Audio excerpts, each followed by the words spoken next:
You're listening to the Murder Speaks podcast, the show that spills the tea about true crime. Here's your host, Wendy Hinbest.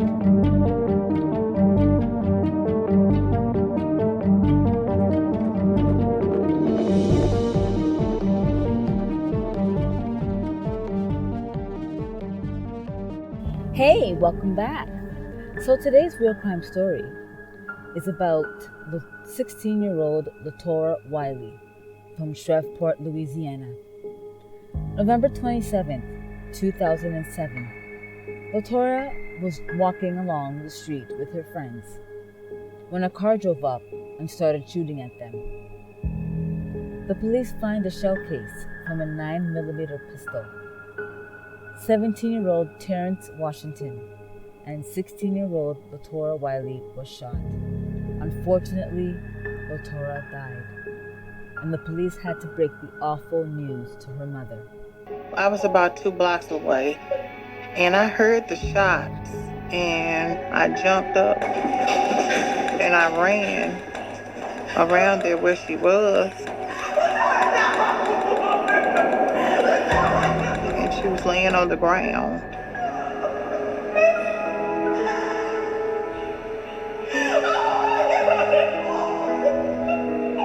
To see your child laying on the ground with a gunshot wound to the chest, struggling to take her last breath, it's just surreal. It was like I was in a bad movie or a bad dream. The police speak to Terrence Washington. He tells the police that they were walking home from school, and the car almost hit them.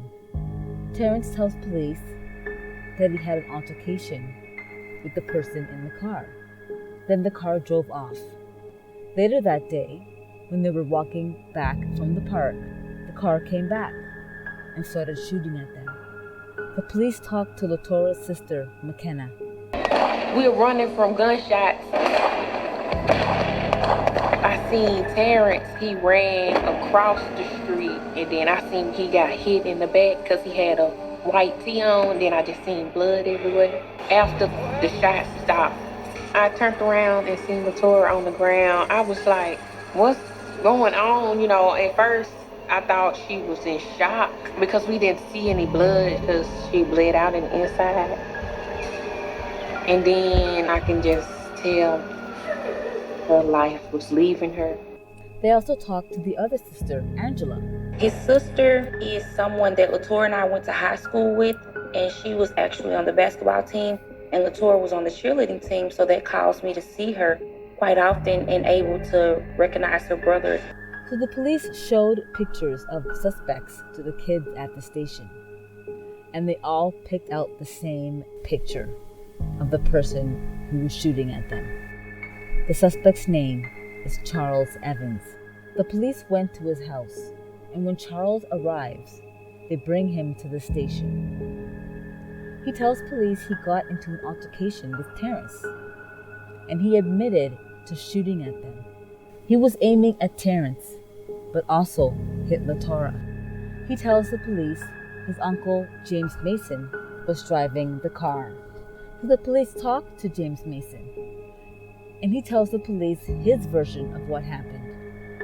He was being a little too helpful, and the police wondered, why didn't he call the police?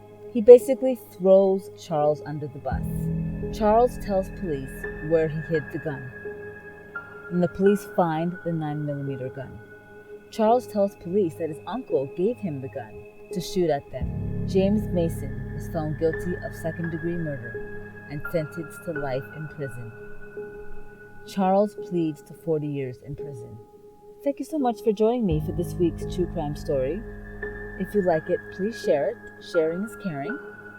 And if you are a true crime addict like me, check out my store, crystalkiss.com. That's Crystal with a K, for some murder merch.